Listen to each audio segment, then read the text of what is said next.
क्या आपने कभी एक ऐसे शहर के बारे में सुना है जहां कानून पुलिस नहीं बल्कि एक खूंखार माफिया चलाता है। एक ऐसा शहर जहां मासूम लोग गुलाम बन चुके हैं, लेकिन उनकी मदद करने के लिए जल्दी ही गांव में एक ऐसा इंसान आने वाला था जिसके बारे में किसी को अंदाजा तक नहीं था। ये कहानी है टेक्सास के एक छोटे से इलाके टोरंटो की, जहां लोग जिंदगियां जी नहीं रहे थे, बस एक माफिया जेरीमाया की वजह से जिंदगी को काट रहे थे। असल में शहर के सभी लोगों को जेरीमाया ने अपने कर्जे के जाल में ऐसे जकड़ा हुआ था कि लोग उसके सामने बेबस थे, और उसी बेबसी का फायदा उठाकर जेरीमाया इन्हीं मासूम लोगों से अपनी इलीगल शराब की फैक्ट्री में जबरदस्ती काम करवाता था। उसी इलाके में ओवन नाम का एक अपाहिज आदमी अपनी बेटी लीना के साथ अपना छोटा सा डाइनर चलाता था, और आज रात के वक्त पर वो अपने डाइनर को बंद कर ही रहे थे कि तभी वहाँ पर क्लाइड वाइटफील्ड नाम की वो मुसीबत आ जाती है जिससे गांव का हर एक इंसान डरा करता था। क्लाइड असल में टाउन के माफिया जेरीमाया का बेटा था, जो अपने दो गुंडों के साथ क्लोजिंग का साइन इग्नोर करते हुए अंदर आ जाता है और सीधा लीना को धमकाता है कि उनका अगला इलीगल कंसाइनमेंट फैक्ट्री पर पहुंचने वाला है और लीना को वहां पर वक्त पर पहुंचना होगा। अब वैसे लीना के मामले में बात सिर्फ कर्जे की नहीं थी, क्योंकि क्लाइड की शुरू से उसके ऊपर गंदी नजर थी, जिसकी वजह से वो लीना को ऑफर भी देता है कि अगर वो उसके साथ एक रात बिताती है तो वो उसे काम से एक दिन की छुट्टी भी दे देगा। लेकिन लीना ने इसके लिए तो हर बार की तरह एकदम साफ मना कर दिया था, जिसकी वजह से क्लाइड उसके साथ बदतमीजी करने लगता है। और जब व्हील चेयर पर बैठा ओवन अपनी बेटी के लिए आवाज उठाने की कोशिश करता है तो क्लाइड गुस्से में बेरहमी से ओवन को दीवार की तरफ धकेल देता है।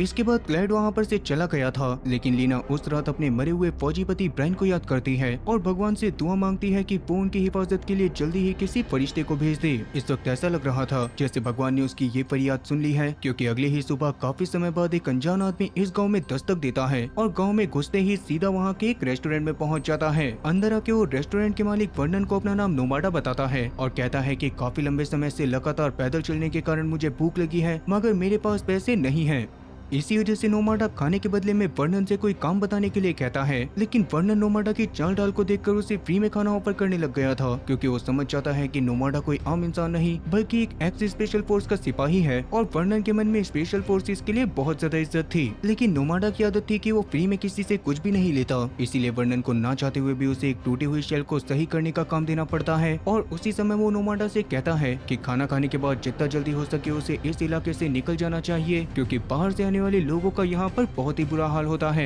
अभी नोमाडा इस बात पर ज्यादा ध्यान नहीं देता, जिसके बाद शेल को सही करके जब वो खाना खा रहा था तभी अचानक रेस्टोरेंट में शेरिफ वेली पहुंच जाता है, जो नोमाडा को एक नजर देखते ही समझ गया था कि नोमाडा यहाँ का इंसान नहीं है। इसीलिए वो नोमाडा के सामने जाकर अपनी बंदूक पर हाथ रखता है ताकि नोमाडा थोड़ा सा डर जाए, और फिर शेरिफ अगले ही पल बड़े प्यार से उससे कहता है कि खाना खत्म करते ही वो शहर को छोड़ दे, क्योंकि यहाँ पर किसी को बाहर के लोग पसंद नहीं है। लेकिन ये बात सुनकर भी नोमाडा को जरा सा भी डर नहीं लगता, और वो शेरिफ की आंखों में देखते हुए ऐसा सवाल पूछता है जिसका जवाब शेरिफ के पास भी नहीं होता। असल में नोमाडा ने साफ पूछा था कि मैंने ऐसा कौन सा कानून तोड़ दिया है। तब शेरिफ चिढ़कर कहता है कि बेशक से नोमाडा पहले स्पेशल फोर्सेस का हिस्सा होगा, मगर उसे यहाँ इस शहर में कोई स्पेशल ट्रीटमेंट नहीं मिलने वाला, इसीलिए बेहतर यही होगा कि वो चुपचाप खाना खाकर यहाँ पर से चला जाए। तब नोमाडा भी बिना कोई बहस किए हमें सर हिलाकर इस पर मान जाता है। पर अभी सच्चाई तो ये थी कि ये एक बहुत ही बड़े तूफान के आने की निशानी थी, क्योंकि ये फौजी सच में इतना सीधा तो बिल्कुल भी नहीं है। वहीं दूसरी तरफ जेरीमाया अपने आलिशान घर में बैठा हुआ था, जिस दौरान जब क्लाइड फैक्ट्री जाने लगता है तो जेरीमाया उससे कहता है कि वो अपने आंखें और कान बिल्कुल खुली रखे, क्योंकि शहर में कुछ लोग उनकी मुखबरी करने लग गए थे। उधर फैक्ट्री पर अब तक सफेद पाउडर यानी कि ड्रग्स का एक बहुत ही बड़ा कंसाइनमेंट पहुंच चुका होता है, जिसे शहर के लाचार लोग गाड़ियों से उतारकर फैक्ट्री के अंदर लेकर जाने लग गए थे। उसी वक्त जेरीमाया का सबसे खास आदमी जिक वहाँ पर आकर रैंडल को अपनी गाड़ी में बिठाते हुए सीधा जेरीमाया के पास ले जाने लगता है, जिस दौरान रैंडल की बीवी गाड़ी की तरफ आती है, लेकिन अब तक जिक रैंडल को वहाँ पर से लेकर निकल चुका था। जिक सीधा रैंडल को जेरीमाया के पास लेकर जाता है, क्योंकि असल में जेरीमाया के पास अटॉर्नी जनरल का फोन आया था और उसने ही जेरीमाया को बताया था कि रैंडल उसके इलीगल बिजनेस के बारे में बाहर खबरें भेज रहा है। ये सुनकर रैंडल काफी ज्यादा डर जाता है और बताता है कि ये सब बस उसने अपनी बीवी के कहने पर करा था, मगर जेरीमाया को इससे कोई भी फर्क नहीं पड़ता। वो अभी के लिए जिक से कहकर रैंडल का दायां हाथ तोड़वा देता है, क्योंकि रैंडल लेफ्ट हैंड से काम करा करता था, और ये जेरीमाया की तरफ से वार्निंग थी ताकि रैंडल काम करने के लायक तो रहे पर दोबारा ऐसी गलती भूल कर भी ना करे।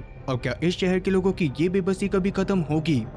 खैर इधर नोमाडा फिलहाल के लिए गांव से निकलने की बजाय एक सस्ते से मोटल पर आ गया था, जहां का मालिक रूसो किसी अनजान को होटल में रखते हुए भी कांप रहा होता है, क्योंकि उसे भी डर था कि अगर जेरीमाया को इस बारे में पता चल जाएगा तो शायद वो उसको जान से मरवा देगा। इसी वजह से वो नोमाडा को पैसे ज्यादा भी बताता है, लेकिन नोमाडा को इस बात से जरा भी फर्क नहीं पड़ता और वो रूसो से कहता है कि वो बस एक रात के लिए यहाँ पर रुकना चाहता है और अगली सुबह वो बिना किसी को कुछ भी बताए यहाँ पर से निकल जाएगा। तब रूसो इस बात के लिए मान जाता है और बाद में नोमाडा को जैसे ही वापस से भूख लगती है तो वो पास के एक डाइनर में चला जाता है जो असल में ओवल का ही डाइनर था, और वहाँ पर भी नोमाडा ने सेम बात कही थी कि मुझे खाने के बदले में काम चाहिए। अभी के समय पर ओवन भी उसे देखते ही पहचान गया था कि वो एक पुराना फौजी है, और जैसा कि ओवन का मरा हुआ दामाद भी एक फौजी था तो उसके मन में फौजियों के लिए बहुत ज्यादा इज्जत थी। इसी वजह से वो भी नोमाडा से बहुत अच्छे से बात करता है और उसे खाने के बदले में काफी लंबे समय से खराब पड़े एक माइक्रोवेव को सही करने के लिए बोलता है। इस बात को सुनते ही नोमाडा माइक्रोवेव को सही करने में लग गया था, जिसे सही करते करते उसे शाम हो जाती है क्योंकि काफी लंबे समय से माइक्रोवेव के न चलने की वजह से उसके अंदर काफी ज्यादा धूल इकट्ठी हो चुकी थी। अभी जब लीना वहाँ पर आती है तो उसे एक अनजान आदमी को इस तरह से अपने रेस्टोरेंट में काम करता हुआ देखकर बहुत ज्यादा गुस्सा आता है, क्योंकि वो जानती थी कि थोड़ी ही देर में क्लाइड भी यहाँ पर आ जाएगा और जैसे ही वो एक अनजान आदमी को शहर में देखेगा तो यहाँ पर बहुत बड़ा बखेड़ा खड़ा कर देगा। लेकिन ओवन को तो नोमाडा काफी अच्छा इंसान लगा था, और जैसा कि उसे उसके मिलिट्री बैकग्राउंड के बारे में पता चल चुका था, इसी वजह से वो लीना को उसके बारे में बताते हुए कहता है कि अगर उसकी वजह से उनका माइक्रोवेव सही हो जाता है तो वो अपना कर्जा और जल्दी उतार पाएंगे, और वैसे भी इस इंसान को चीजें सही करने के बदले में बस खाना चाहिए। इन सब बातों को सुनने के बाद लीना को ना चाहते हुए भी अपने पिता की बात को मानना पड़ गया था, जिसके बाद वो अपने काम में लग जाती है और नोमाडा माइक्रोवेव को सही करने के बाद डाइनर में बिगड़ी हुई बाकी चीजों को सही करने में लग जाता है।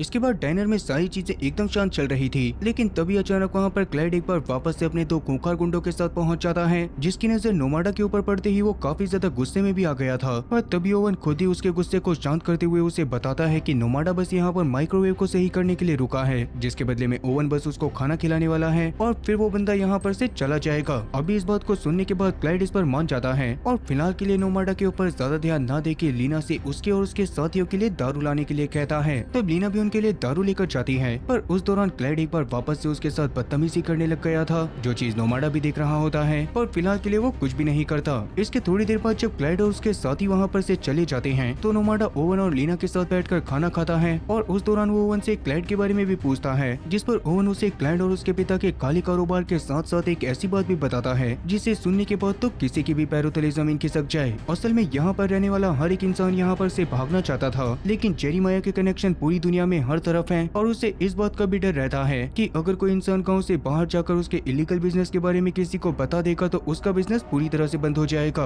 इसी वजह से जब भी कोई यहाँ पर से भागता है तो जेरेमाया के आदमी उसे कहीं से भी ढूंढकर मौत के घाट उतार देते हैं। और वैसे तो ओवन और लीना खुद भी यहाँ पर से निकलकर पूरी दुनिया को देखना चाहते थे, लेकिन ओवन के अपाहिज होने और जेरेमाया के डर की वजह से वो यहाँ पर से नहीं निकल सकते। ये सारी बातें सुनने के बाद नोमाडा को काफी ज्यादा अजीब लग रहा था, पर फिलहाल के लिए वो इस पर ज्यादा रिएक्ट नहीं करता। इसके थोड़ी देर बाद जब वो यहाँ पर से जाने लगता है तो लीना बाहर आकर उसे अपनी तरफ से कुछ पैसे देती है, क्योंकि नोमाडा ने माइक्रोवेव को सही करने के साथ साथ और भी काफी सारी चीजें सही करी थी। इसके साथ साथ वो नोमाडा से ये भी कहती है कि अब वो इस गांव में वापस कभी भी ना आए, लेकिन नोमाडा इस बात पर भी ज्यादा ध्यान नहीं देता और अपने मोटल में जाकर बाथटब में आराम करने लग जाता है। इस दौरान वो बाथटब में ही सो गया था, जिस समय उसे वॉर के समय के खौफनाक सपने दिखाई देते हैं, और तभी हम लोग नोमाडा के शरीर पर काफी सारे गोलियों के निशान को भी देख पाते हैं, जिससे ये चीज साबित हो रही थी कि वो स्पेशल फोर्सेस के भी टॉप सोल्जर्स में से एक था। खैर उस रात बहुत ही तेज तूफान आ रहा होता है, लेकिन क्लाइड और उसके साथियों को इस बात से जरा भी फर्क नहीं पड़ रहा था। उसके लोग अभी भी फैक्ट्री में गांव के लोगों से लगातार गधा मजदूरी करवा रहे होते हैं, जो सच में काफी ज्यादा बुरी चीज थी।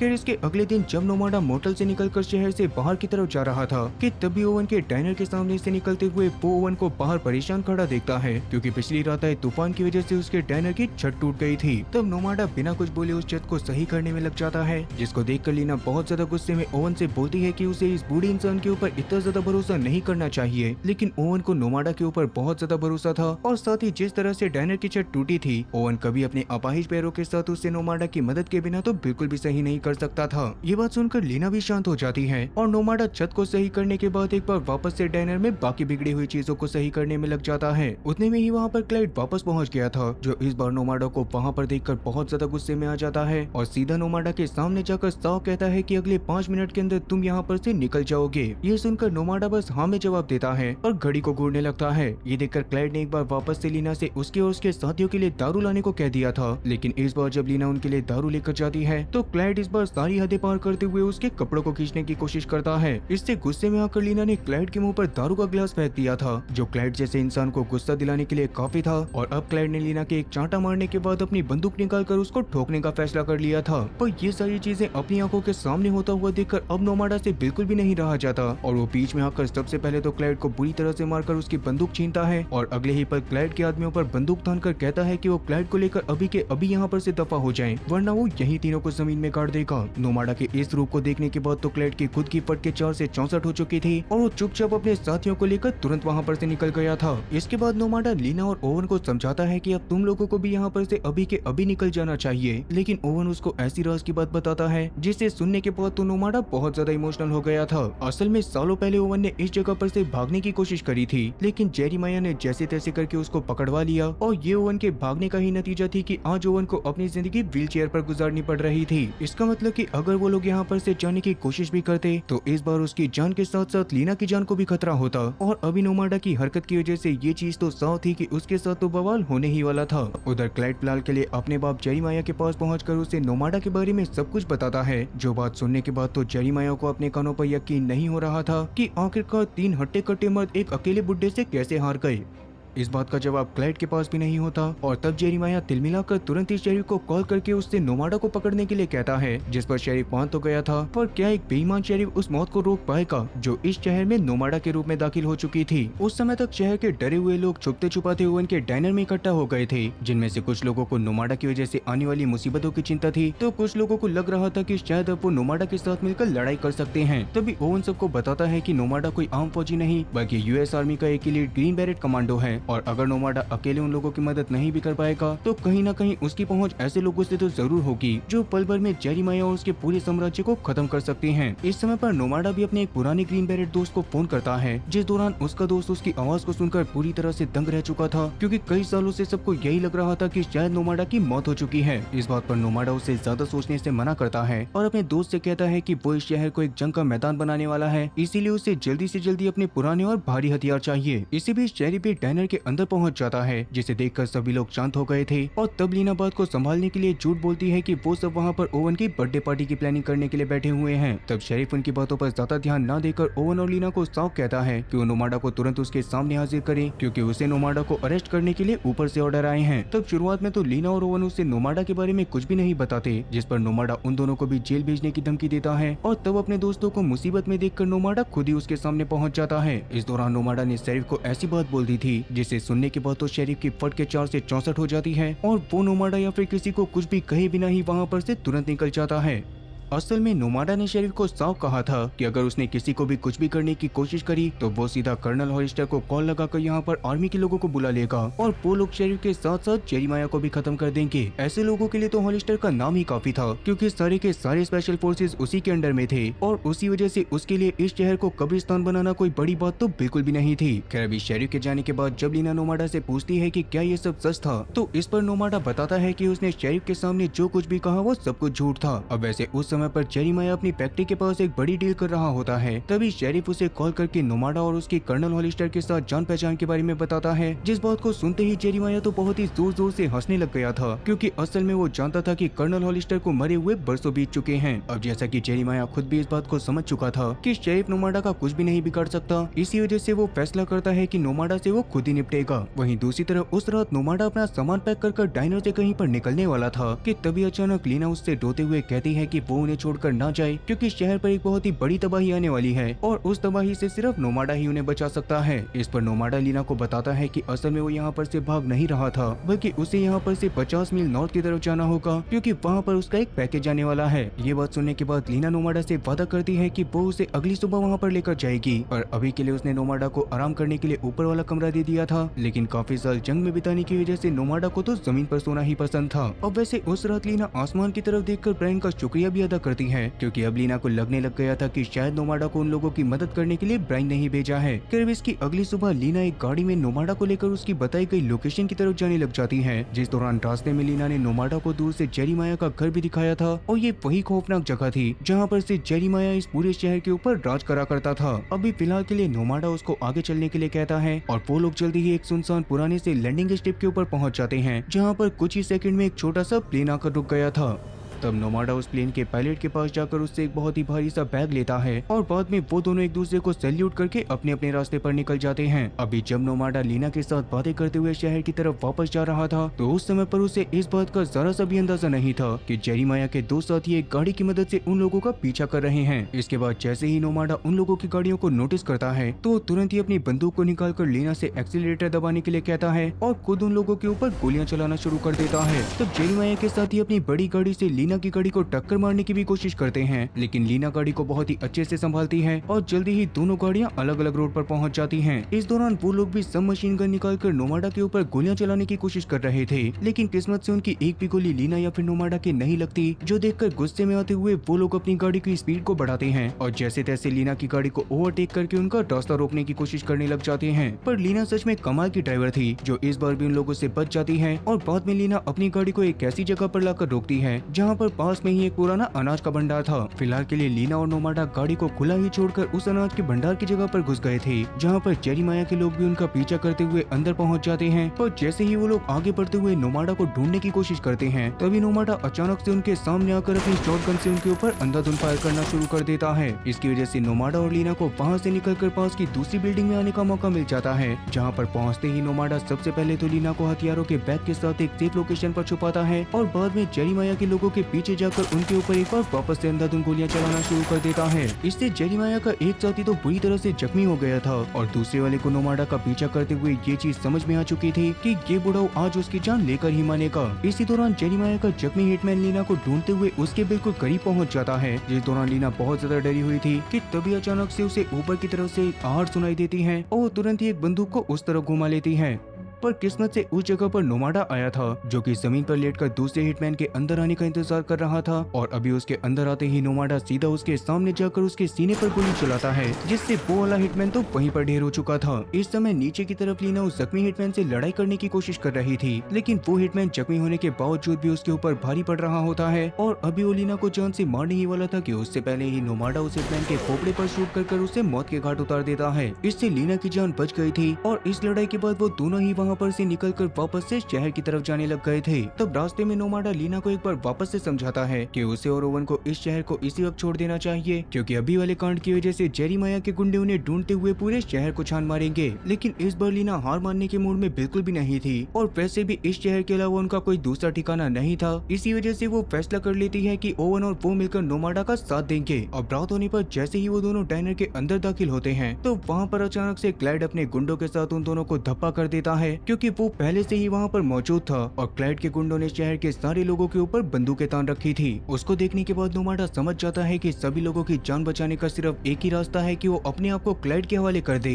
इसी वजह से वो अभी कोई होशियारी दिखाने की कोशिश नहीं करता और क्लाइड मेटल के एक डंडे से उसके मुंह पर एक बहुत ही जोरदार वार करता है। तब नोमाडा जमीन पर गिर गया था, जो देखकर क्लाइड उसे अकेले ही बहुत ही बुरी तरह से तब तक मारता रहता है जब तक नोमाडा बिल्कुल शांत नहीं हो जाता। अभी क्लाइड को लग रहा था कि उसने नोमाडा को मौत के घाट उतार दिया है, जिसके बाद वो बाकी लोगों की गुस्ताखी के लिए बाकियों को भी सजा देना चाहता था, लेकिन खास करके लीना के लिए उसने कुछ अलग ही सोच रखा था। तब जेरिमाया का खास आदमी जिक उसे रोकने की कोशिश करता है और याद दिलाता है कि उन्हें बस जेरिमाया के ऑर्डर को फॉलो करना है, लेकिन क्लाइड उसकी बात को नहीं सुनता और गुस्से में चिल्लाकर जिक को वार्न करता है कि वो उसके मामले में टांग न अड़ाए। इस पर जिक भी उसको गुस्से में लड़ाई करने की चुनौती दे देता है, जो सुनते ही क्लाइड की तो पैंट गीली हो गई थी और वो अपने डर को छुपाने के लिए लीना को तेजी से घसीटकर अपनी गाड़ी की तरफ ले गया था। अभी उसके निकलने के बाद डायनर के अंदर शहर के लोग अपनी जान बचाने के लिए जिक के आगे हाथ जोड़ रहे थे, लेकिन जेरिमाया ने जिक को साफ कह दिया था कि डायनर के अंदर मौजूद सभी लोगों को जान से मारना है। इसी वजह से वो अपने गुंडों को ऑर्डर देकर वहाँ पर से निकल जाता है और जिक के एक इशारा करते ही उसके सारे आदमी डायनर के अंदर मौजूद मासूम लोगों को गोलियों से भून देते हैं। इसके थोड़ी देर बाद जब नोमाडा को होश आता है तो वो अपने सामने लोगों की लाशें बिखरी हुई देखकर बहुत ज्यादा गुस्से से भर जाता है, क्योंकि वो उन लोगों को बचा नहीं पाया था और अब उसने फैसला कर लिया था कि वो इस चीज का बदला क्लाइड और जेरिमाया से लेकर ही रहेगा। इस समय पर जिक के गुंडे लाशों को ठिकाने लगा रहे थे, पर जैसे ही वो लोग देखते हैं कि नोमाडा की लाश वहाँ पर से गायब है तो उन लोगों के पसीने छूटने लग जाते हैं। अभी वो दोनों गुंडे डरते हुए फ्रीजर के पास पहुँचते हैं कि तभी अचानक नोमाडा अंधेरे से निकल कर उन पर हमला कर देता है, जिस दौरान उसने एक गुंडे के पेट में चाकू घोंप दिया था था, लेकिन दूसरा गुंडा काफी हट्टा कट्टा था, जिसकी वजह से नोमाडा को उससे लड़ाई करने में थोड़ी सी दिक्कत होती है। पर बाद में वो अपनी पूरी ताकत से उसकी गर्दन पर चक्कू मारकर उसे ढेर कर देता है। इसके बाद नोमाडा अपने खून को साफ करके जख्मों पर पट्टी बांधता है। जिस दौरान वो इस हत्याकांड से बेहद सदमे में था और तभी अचानक से डाइनर में शेरिफ भी पहुंच जाता है। उस समय पर जमीन पर बिखरी हुई लाशों को देखकर वो समझ गया था कि ये सब जेरेमाया के गुंडों का काम है, लेकिन इसके बावजूद भी वो नोमाडा को अरेस्ट कर लेता है। और वहीं दूसरी तरफ क्लाइड भी अब तक लीना को बंदी बनाकर अपने घर पर पहुंच गया था। उस समय पर क्लाइड को उम्मीद थी कि उसका बाप जेरेमाया उसकी लीना से शादी कराने के लिए मान जाएगा, लेकिन जेरेमाया समझ गया था कि लीना उससे शादी नहीं करना चाहती और वैसे भी वो ऐसे ही किसी भी लड़की को अपनी बहू नहीं बनाना चाहता था। इसी वजह से वो क्लाइड को डांटते हुए उससे लीना को फैक्ट्री में ले जाने के लिए कहता है, जहाँ पर जाकर क्लाइड को उसके साथ जो भी करना था वो कर सकता था, पर बाद में उसे लीना को जान से मारना पड़ेगा। इधर शेरिफ फिलहाल के लिए नोमाडा को पुलिस स्टेशन ले जाने की बजाय सीधा उसी फैक्ट्री की तरफ लेकर जा रहा था, जहाँ पर पहुँचने के बाद शेरिफ अंदर जाकर क्लाइड को बुलाने की कोशिश करता है। और उस समय पर जब नोमाडा गाड़ी में अकेला होता है तो वो अपने मुंह से एक छोटी सी पिन को निकालकर अपनी हथकड़ी को खोल लेता है। इधर फैक्ट्री के अंदर पहुंचकर शेरिफ जिक को नोमाडा के जिंदा होने के बारे में बताता है, जिस दौरान शेरिफ ने फैसला करा था कि वो नोमाडा को सभी लोगों के कत्ल के इल्जाम में फंसा देगा, लेकिन जिक तो अभी किसी भी हालत में नोमाडा को जान से मारना चाहता था। इस पर शेरिफ उसे रोकने की कोशिश करता है, क्योंकि उसे अपने सीनियर बंदों को भी जवाब देना था, लेकिन जिक उसकी बात को नहीं मानता और शेरिफ को वहीं पर शूट करके खत्म कर देता है।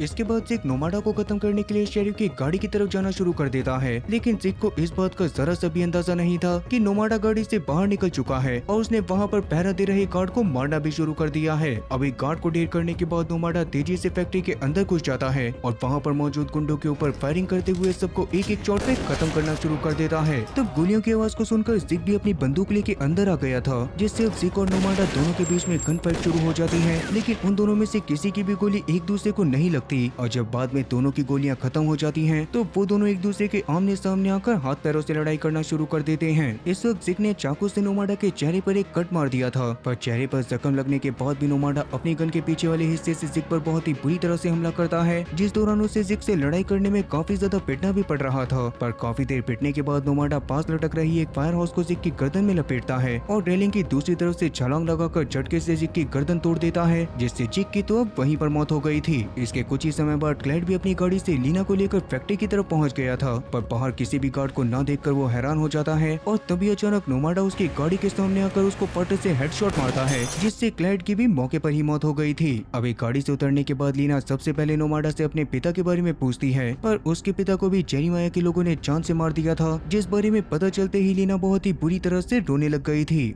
तब नोमाडा उसके पास जाकर उसको संभालता है और उसे बताता है कि अब इस पूरे खेल को हमेशा के लिए खत्म करने का वक्त आ चुका है, जिस बात को बोलते ही वो लीना के साथ सीधा जेरेमाया के घर की तरफ जाने लग गया था। इन सभी चीजों से अनजान जेरेमाया तो अभी सुकून से अपना पियानो बजा रहा होता है, पर तभी नोमाडा और लीना सीधा हथियार ताने उसके सामने आकर खड़े हो जाते हैं और तब नोमाडा की शक्ल को देखने के बाद तो जेरेमाया की फट के 4 से 64 हो जाती है, क्योंकि असल में नोमाडा कोई और नहीं बल्कि खुद ही कर्नल हॉलिस्टर था। पहले के समय पर जेरेमाया हॉलिस्टर का सीनियर हुआ करता था, लेकिन जेरेमाया की गद्दारी की वजह से हॉलिस्टर की पूरी पलटन मारी गई थी और उसके बाद ही जेरेमाया ने मिलिट्री को छोड़ दिया था। हॉलिस्टर को इसी बात का दुख शुरू से होता है कि उस समय पर वो अपने किसी भी साथी को बचा नहीं पाया और तब से लेकर अब तक वो जेरेमाया से बदला लेना चाहता था। इसी वजह से आज नोमाडा बिना कोई बहस करे सीधा जेरेमाया के पैर पर गोली मारता है, जिसके बाद नोमाडा ने पूरे कमरे में आग लगा दी थी और उसी आग में जलने की वजह से जेरेमाया की मौके पर ही मौत हो जाती है। अब जैसा कि हॉलिस्टर और लीना दोनों का बदला पूरा हो चुका था, इसी वजह से फिलहाल वो दोनों मिलकर ओवन की बॉडी को दफना देते हैं और बाद में दोनों ही शहर के आखिरी छोर पर पहुंच जाते हैं, जहां पर नोमाडा यानी कि कर्नल हॉलिस्टर ने लीना को याद दिलवा दिया था कि अब वो इस गुंडागर्दी से पूरी तरह से आजाद है और अपनी नई जिंदगी की शुरुआत करने के लिए कहीं पर भी जा सकती है। इससे लीना खुद भी बहुत ज्यादा खुश हो गई थी और नोमाडा एक बार फिर से अपना झोला झंडा टांग कर एक अनजान मुसाफिर की तरह अपनी नई मंजिल की तरफ निकल पड़ा था।